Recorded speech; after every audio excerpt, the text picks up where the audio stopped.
শুভ সকাল আমার প্রিয় বন্ধুরা, কেমন আছো তোমরা সবাই? আশা করছি তোমরা যে যেখান থেকে ভিডিওটা দেখছো প্রত্যেকেই খুব ভালো আছো। আর তোমাদের ভালোবাসা আশীর্বাদে আমরা মোটামুটি ভালোই আছি। মেদিনীপুর জেলার ছোট্ট একটা গ্রাম থেকে আমি পিউ আমার ব্লগ চ্যানেলে আরও একটা নতুন ভিডিওতে তোমাদের সবাইকে জানাই অনেক অনেক স্বাগত আর অনেক অনেক ভালোবাসা।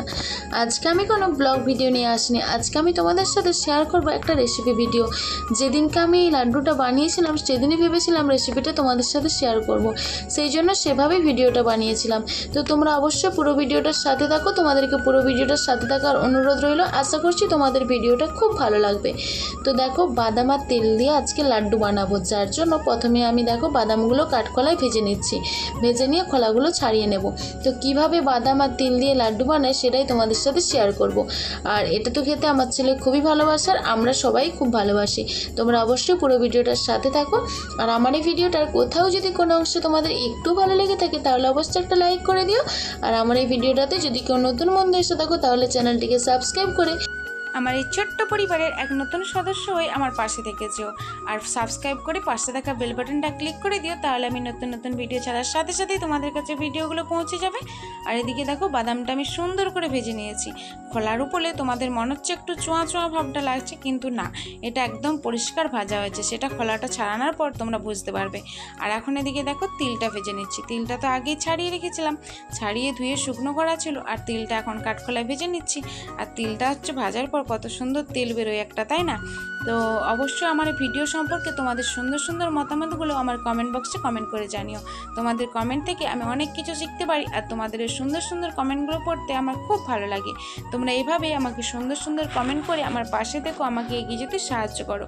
আর নতুন পুরনো বন্ধুরা তোমরা সবাই যেভাবে আমার পাশে আছো সেভাবে আমার পাশে থেকো, আর আমাকে আরও বেশি বেশি করে সাপোর্ট করো, ভালোবাসা দিও, যাতে আমি সামনের পথটা আরও ভালোভাবে এগিয়ে যেতে পারি। তো দেখো এখন আমি তেলগুলো সুন্দর করে ভেজে নিই, তোমরা সাথে থাকো আর দেখতে থাকো।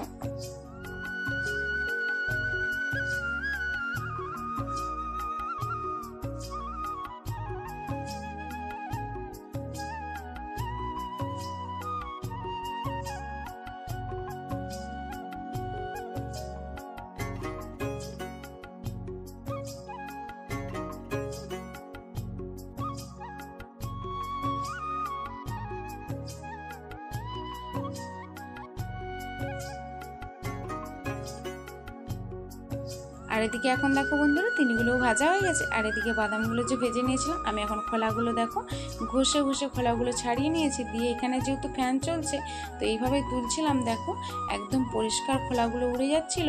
তো আমি এইভাবে একদম খোলাগুলো চেপে চেপে ছাড়িয়ে নিয়ে আর সুন্দর করে পরিষ্কার করে নেব খোলাগুলো, কারণ খোলাগুলো থাকলে তো দেখতে খারাপ লাগবে, যার জন্য খোলাগুলো বাদাম থেকে ছাড়িয়ে নেব।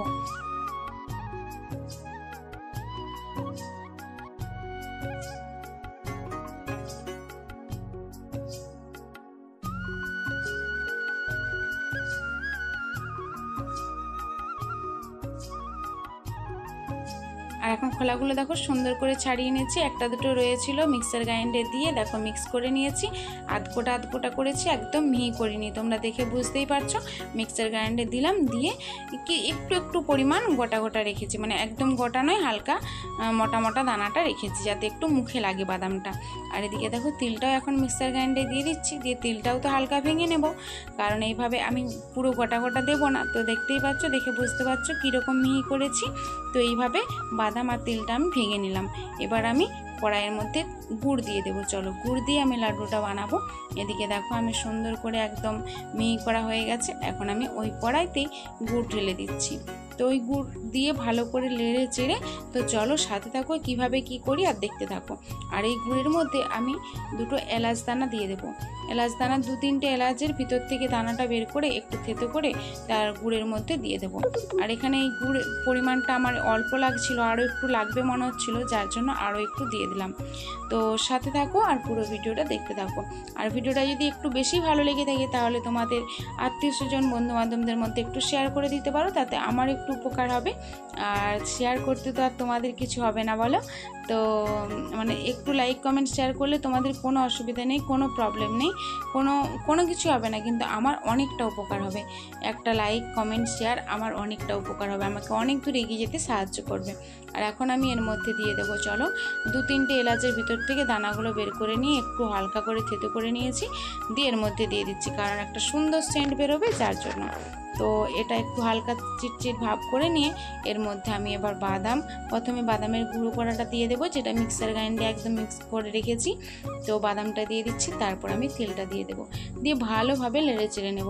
ভালোভাবে নেড়ে চেড়ে এর মধ্যে গুড়ের মধ্যে মিশিয়ে নিতে হবে, কারণ নয়তো ডালা যেমন এক কাছে ডালা বাঁধা হয়ে না রয়ে যায়, তো সেইভাবে সুন্দর করে মেশাতে হবে। তো অল্প অল্প করে দেবে আর মেশাতে থাকবে, যাতে এক কাছে দানা বাঁধা হয়ে না রয়ে যায়, তাহলে সেটা ভালো লাগবে না। আর লাড্ডুটা একদম মানে পাকানোর সময় ভেঙে যাবে, পাকানো যাবে না। তো দেখো এখানে সুন্দর মতো আমার হয়ে গেছে, আমি নামিয়ে নিয়েছি। এবার হালকা একটু হাওয়া খাওয়ার পর আমি দেখো হাতে করে একটু করে নিয়ে লাড্ডুটা পাকিয়ে নিচ্ছি। সঙ্গে সঙ্গেই পাকানো যাবে না, হালকা একটু ঠান্ডা হতে হবে, একটু হাওয়া খাওয়ালে তো একদম সুন্দর পাকানো হয়ে যাবে। দেখো আমি এখন এখানে হাতের মধ্যে লাড্ডুটা পাকিয়ে নিচ্ছি। অনেক লাড্ডু পাকাতে যেমন হাতের মধ্যে তেল ঘি যাও নিতে হয়, কিন্তু এটার ক্ষেত্রে তো তা নিতে হয় না, এতে আপনা আপনি তেল বেরোতে থাকে, সেই জন্য কিন্তু তিলের লাড্ডু পাকাতে একদম অসুবিধা হয় না, তিল আর বাদামের লাড্ডু একদম পাকাতে অসুবিধা হয় না। তো তোমরা যারা বন্ধুরা জানো তারা তো খুবই ভালো, অনেকে অনেক রকমভাবে করো, অনেকে হয়তো জানো, তো আমি যেভাবে বানাই সেটাই তোমাদের সাথে শেয়ার করলাম। আর যারা এখনও পর্যন্ত এইভাবে বানাওনি, একবার বানিয়ে খেয়ে দেখো, খুব ভালো লাগবে। একবার বানিয়ে খেয়ে দেখো, খুবই ভালো লাগবে, আবার দ্বিতীয়বার বানাতে ইচ্ছে করবে। এইভাবে বাদাম আর তিলের লাড্ডু একবার বানিয়ে খেলে না, আবার দ্বিতীয়বার বানাতে অবশ্যই ইচ্ছে করবে। তো দেখো আমি এখন সুন্দর করে পাকিয়ে নিচ্ছি লাড্ডুগুলো। তো দেখো কতটা সুন্দর হয়েছে না, দেখতেও যেমনি সুন্দর, খেতেও তেমনি মজাদার। তো এতক্ষণ পর্যন্ত তোমরা যারা আমার ভিডিওটার সাথে ছিলে সবাইকে অনেক অনেক ভালোবাসা আর অসংখ্য ধন্যবাদ এভাবে আমার পাশে থাকার জন্য। তো আজকের ভিডিওটা আমি এখানেই শেষ করছি, আবার দেখা হবে আগামীকাল আবার একটা নতুন ভিডিওর সাথে। ততক্ষণ তোমরা সবাই সুস্থ থেকো, ভালো থেকো আর আনন্দে থেকো, আর নিজের খেয়াল রেখো, নিজের পরিবারের খেয়াল রেখো। লাড্ডুগুলো অসাধারণ হয়েছে, আমরা তো খেয়ে নিয়েছি বন্ধুরা, অনেক আগেই ভিডিওটা বানিয়েছিলাম, তো তোমাদের সাথে রান্নার ভিডিওগুলো শেয়ার করছিলাম বলে শেয়ার করা হয়নি, তো এখন তোমাদের জন্য পাঠিয়ে দিলাম। তো আজকের মতো টাটা, সবাই ভালো থেকো।